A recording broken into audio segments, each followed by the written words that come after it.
Hello, everyone. I would like to talk about something that I've been noticing in my therapy room, and it changes through the ages.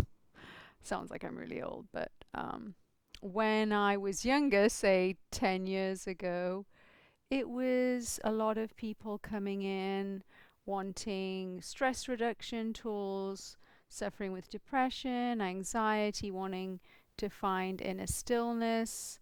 That was at the beginning of the mindfulness movement, and people were new to meditating. And it's kind of shifted. I think that it's pretty mainstream now, the mindfulness, the meditation, that inner work is going on. But what's happened since then is really interesting. There seems to be a shift, and the key word now is narcissism. People coming in and being very upset around people in their lives who they have perceived as manipulating them or taking advantage. And there's a lot of shame with the people coming in, wishing they had had the strength to set boundaries, to say no, to stand up to these people who they perceive as the enemy. And I'm very careful with labels because we all have narcissistic tendencies. That doesn't mean that we would get an official diagnosis of narcissistic personality disorder. And I don't think we should just be throwing around the word narcissism. Oh, she's a narcissist, he's a narcissist. That's very flippant. If people arrive in therapy, they only really get diagnosed, and sometimes incorrectly, but the professionals do use that to help people. And if you're not a professional, I don't really suggest you go and diagnose people. And usually, people who would get an official diagnosis don't come into therapy, or, don't think they have a problem. But it's really important to note that nothing exists in a vacuum. So there's a lot of finger wagging, that person's a narcissist and they ruined my life. But it takes two to tango.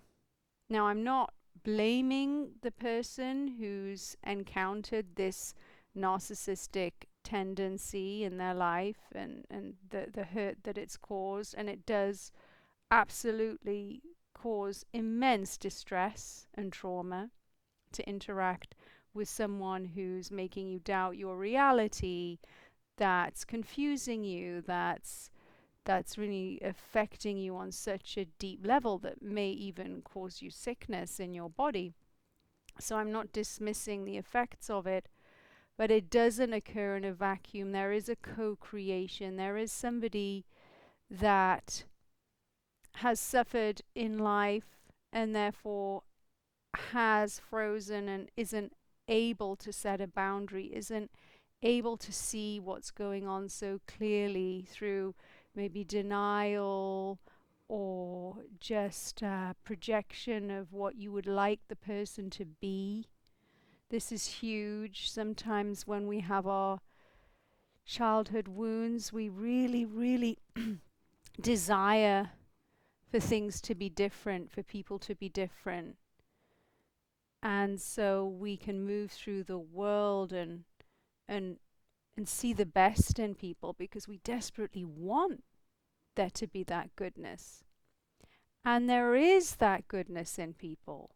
It's just the stress in individuals blocks the goodness from coming out. So when we interact with people that maybe are being hurtful, it can be very confusing because there may be flashes of connection or goodness intermingled with very abusive behavior. And so we can get very trauma bonded because we remember the good times, or they did connect with us. And it gets confusing because some individuals are very good at putting on masks and pretending they're being empathetic when they're not really feeling it. It's not an authentic empathy. It's maybe, if I pretend that I like to help people and I show the world that I'm helping people, then I'll be seen as a good person, and then I'll get the attention. So they're getting the attention from being seen that way. They're not getting a reward system, which would a person high in empathy would get a reward from just helping somebody. It's not really an intellectual process. And by the way, this is all subconscious. People don't really know what they're doing a lot of the time. And this is where it gets very, very matrixy sometimes, because people think, well, they manipulated me and they knew what they were doing.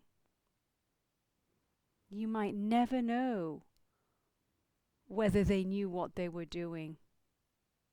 They may not have been aware of what they were doing. It might have just been so subconscious, the urge to behave that way. And so we can have great, great empathy for both the person that's manipulating, whether they do it consciously or unconsciously, and the person that's receiving the manipulation and not able to see clearly what's going on because they maybe don't want to see, they want to be in denial, they don't have the tools available to them to even cope with that reality. Sometimes it's just too painful. And there can be this existential grief when we start to discover what's really been going on in those relationships. We don't want to see. We want to be like ostriches. We want to stick our head in the sand, just focus on the good, forget about the bad, bypass the bad. We also might not be able to even articulate to the other person how we're feeling, because the other person doesn't provide a safe space, or shames us, or invalidates our feelings, or, maybe gets even violent in some cases. So it can be a very lonely place. And it's important to remember it's lonely for two people. It's lonely for the person that feels they need to manipulate to feel safe. And it's lonely for the person that's on the receiving end of the manipulation, because they don't really feel seen or heard, or feel that they have to endlessly please the other person to have a fake sort of safeness. So it gets all very messy. And my heart goes out to everybody, both the manipulated and the manipulator. They exist because there's two people in that equation. If there isn't somebody to manipulate, there's no manipulation. So we can just do what we can do. So for instance, if you feel you're being manipulated, then get smart, learn how to communicate or set boundaries with people. I'll talk about boundaries later, or how to communicate in a way to not aggravate that person, because the person who's manipulating also likes drama a lot of the time. So if you get upset or angry, they'll feed off that drama, and you're going to get very upset and you're going to be very shaken. But the person that's manipulating is so shut down sometimes from their empathy, they won't get as shaken as you. And so take care of yourself. And if you are in a dangerous situation, get help, and make sure that, you don't stay if your life's at risk. Because sometimes we can get so manipulated in situations, and we can get so stuck in a freeze response that we can't leave. But you can get help, and it's important that you do. And I really, really, really pray that the resources come to you in whatever way you can receive in a graceful time. And it is a time in the world where nothing can hide. So the shadows are coming out. Things that were hidden, that we didn't want to see, are starting to be seen. And so we're maybe taking our rose-tinted glasses off and noticing that in organizations there's these narcissistic tendencies. Within ourselves there might be these narcissistic tendencies. In our friends or our family there might be these tendencies. And so for the whole world to heal, we have to, look at what we're doing. How do we communicate our boundaries? How do we learn to say no? And not in an angry way, but in a very calm but firm way. And if you're getting into an argument with somebody, that's no good because they're feeding off that argumentative energy. Just say something like, you see it this way and I see it that way, and that's okay. We just see it differently. And don't try and change the person who wants to manipulate you. It won't work. They don't want to change. They may never change. If you exhaust yourself trying to change them, then the cycle just continues. So when you stop trying to change things, things change naturally in their own time. When you stop trying to change things, things change naturally in their own time. This is really important to absorb, because this desperation, this wanting it to be different, this arguing, this clashing with the manipulator isn't going to work. There's got to be a letting go. There's got to be a clear sight of whatever techniques that person is using to feel like they have the upper hand, and to just smarten up. Know what you can change, know what you can't change. You can change yourself. You can change the way you interact with people like that. Take care of yourself. Know that they're on a different timeline to you. They don't have to change just because you want to change or because you expect them to change. Just give up trying to change things. You can only change yourself, and that sounds cliched, but it's very, very true. And we're all like little kids. We're all running around in the kingdom like little hurt kids, and we all have different coping mechanisms. So one person, because they were experiencing uncomfortable, traumatic situations as a child, uses manipulation to feel safe. Another little child uses people pleasing, uses, sticking their head in the sand and denying what's going on, uses seeing the best all the time in order to just reduce their cortisol levels when they're in a uncomfortable environment. And so we don't know which way people go. One person will go towards being a manipulator. Another person will go towards being easily manipulated. And the universe organizes which way people go. Some people start going one way and the other, and it gets confusing. We all have endless possibilities within ourselves. We all have the ability to be narcissistic. We all have the ability to manipulate others. We all have the ability to do this. It's latent in some people. It's more active in another. So I'm not saying one is better than the other. Both are living lies in an odd sort of way. Both are living a little bit outside of reality.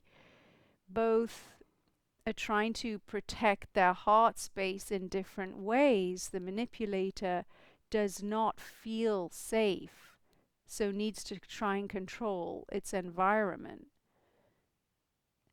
The manipulated just feels that it wants to feel safe in a very profound, deep way, but can't, and so starts to people please, starts to see the best in things that maybe are not there, not fully seeing reality. And it's just, It's just part of growing pains. Sometimes when we're children, we want to believe in Santa, and then it comes to a point where we realize, well, Santa doesn't exist, and there's a real sorrow, like an existential sorrow. I want a world where Santa exists. It's the same when we're in relationships and or just life. We want a world where manipulation doesn't exist, or where we have the capacity to feel things we don't want to feel without feeling that we're just not going to be functional in life. But when we grow in awareness, we have the capacity to hold space for whatever's going on in our life and in the personalities of the people around us without totally falling apart. And maybe, sometimes we need to fall apart in order to rebuild ourselves. But once we've rebuilt ourselves, we can see clearly, we can see the beauty in everyone, while understanding simultaneously that the stress in that person's life has led to these traits that are very active, so that we have to manage. And we can't be just flippant about just being around people that are going to damage our health, or who we're just enabling all the time with our yes, yes, yes, or staying or agreeing to things we don't really want to do at a deeper level. So I really pray that we all raise our level of awareness to notice these tendencies in ourselves, and they can't hide anymore. The vibe's very high. And that we can move beyond it to a new platform where we don't hurt each other as much. And it's really important to know that hurt people hurt people. So if you're experiencing somebody who's abusing you, they're in pain. That's why they feel they have to abuse. And you as well are in pain because you're receiving that. And that's awful. And that shouldn't be happening. But whenever we're in the relative world, we have to contend with both beauty and horror juxtaposed next to one another. On the one hand, it's wonderful life, and on the other hand, there's all this stress that's moving through people's physiologies and affecting their personalities, and we have no control, and we feel helpless over the timelines of when they're going to change, or if they're going to even change in this lifetime. And I'm not in charge of that, and then I won't ever diagnose somebody and say, you're never going to change. I always, as a therapist, hope that they will, but I also don't stick my head in the sand if there's signs of danger. And so we really want to become streetwise and integrated as well, so we can hold space for the beautiful transcendental qualities in everybody, and also the stress that's affecting their personalities, and find a space where we can move in the kingdom in a graceful way without getting too angry or upset. If you do have anger, that's not a bad thing. It's just part of, the side effect to experiencing trauma, abuse, manipulation. Sometimes we're frozen in relationships, receiving these horrible words, horrible things happening to our body, horrible situations, and we don't have the capacity to leave. And there's shame around wanting to leave but not being able to leave, and not having the tools to leave, or the psychology or the awareness to even know what to do. And so we can get trapped in this freeze response, or this people-pleasing response, or, just this repressed anger with nowhere to go. And it's important to wake up and release that anger. And I don't mind how you do it. You don't need to physically attack that person, but you can journal your anger. You can speak to a therapist. You can go do some boxing. It's important to move through, to express the anger, all the things you didn't say that you wished you'd said but you couldn't say. And just be very, very gentle and kind with yourself. because we are controlled by these reptilian urges that shut us down to keep us safe. And if you're a child and there's some big adult, you have to freeze. You can't fight. You can only really people please. You can hide, but you're not going to fight. And so sometimes we get stuck in these freezes and these people pleasing and seeing the best, because we love to see the best in our parents. We have to in order to stay and not want to run away. And so these tendencies can continue into our adult life, where we stay because we still subconsciously think that we are little, like little children, and that we can't fight back. And so there's a process of realizing, oh, I'm an adult now, I can leave. I don't have to freeze. But it's very strong, that urge to sometimes stay put. So the vibe's rising and that freeze response is getting melted, and people are realizing they have the capacity to move. They're more fluid than they thought they were. And I should probably do another video on this. It's a huge subject, and it'll be an ongoing subject, but really my heart goes out to everybody. People who have narcissistic tendencies that are heightened in their life, and for people who are on the receiving end of that. Both people need to heal, and that's what I will pray for. Take care.